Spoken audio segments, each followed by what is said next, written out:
எபிரேயர் 11:6. Hebrews 11 verse 6. விசுவாசம் இல்லாமல் தேவனுக்கு பிரியமாய் இருப்பது கூடாத காரியம். Without faith it is impossible to please God.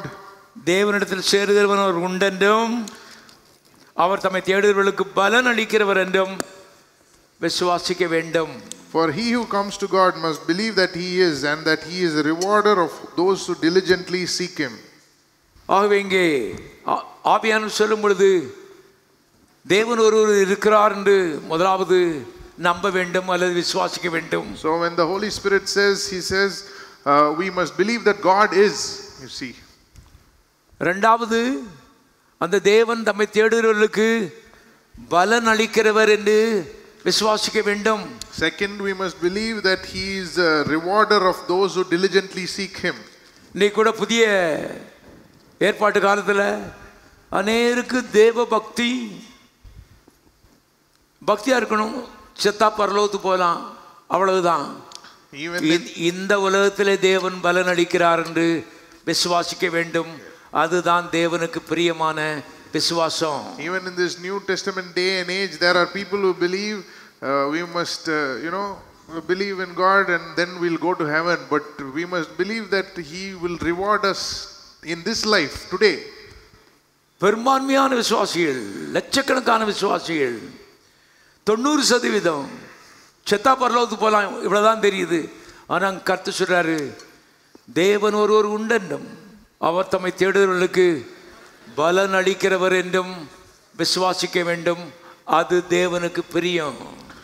So 90% of Christians, millions of them, they believe that if we die today we will go to heaven. That is the whole point of Christianity. But God says he is pleased with us believing that he will reward us when we diligently seek him.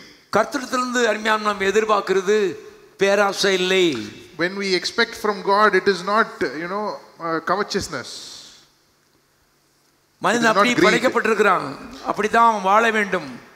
படைத்த கர்த்தர் மேலே நம்பிக்கை, படைத்த கர்த்தர் பலனளிப்பார், வாழ வைப்பார்.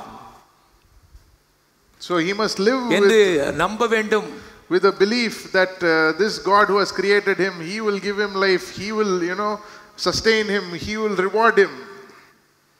என்றால் தேவன் என்பவர் ஒரு நபர், அருமையானவர்களே, ஒரு நல்ல அறிவுள்ள ஒரு நபர். God is an intelligent person.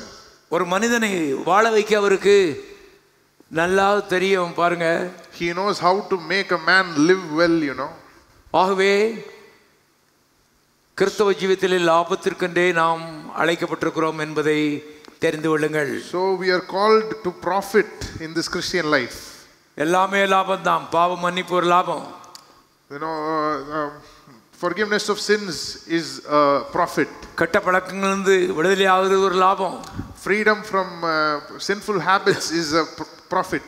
தரித்திரத்திலிருந்து விடுதலை ஆகுவது ஒரு லாபம். Freedom from poverty is a profit. வியாதியிலிருந்து விடுதலை ஆகுவது ஒரு லாபம். Freedom from sickness is a profit. எல்லா ரீதியிலும் லாபத்திற்கென்றே இன்றைக்கு மக்களை கர்த்தர் அழைக்கிறார். ரட்சிப்பு என்பது லாபகரமான ஒரு ஜீவியம் என்பதை மனதிலே விசுவாசிகள் கொள்ள வேண்டியது அவசியமாக இருக்குது. பக்தியாக இருக்கிறது இல்லை.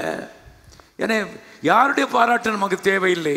அருமையானவர்களே, இந்த கர்த்தர் சொல்லும் பொழுது தேவன் பலன் அளிக்கிறவர் என்று விசுவாசிக்க வேண்டும். அது அவருக்கு பிரியம்.